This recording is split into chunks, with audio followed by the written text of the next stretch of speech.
This is Cynthia Lummis with the first cattle call for March.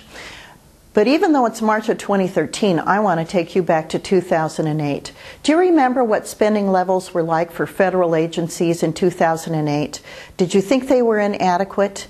Or did you think that they were more than adequate to take care of the needs? Well, that's where we are today.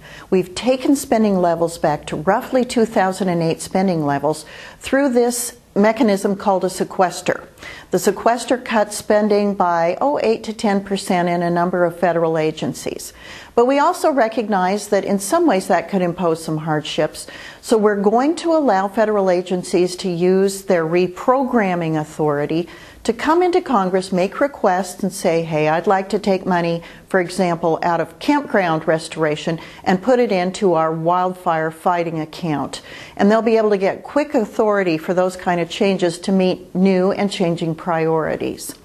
I also want to visit with you briefly about a bill that I filed this week called the Federal Workforce Reduction Act. This is a bill that for every 3 federal employees that retire, 1 could be rehired.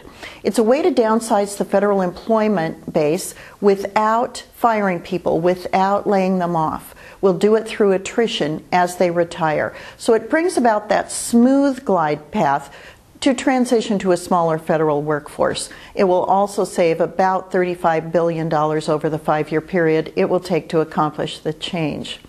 Now, if you need any information about these issues going forward, please don't hesitate to contact my office. For this week's Cattle Call, I'm Cynthia Lummis.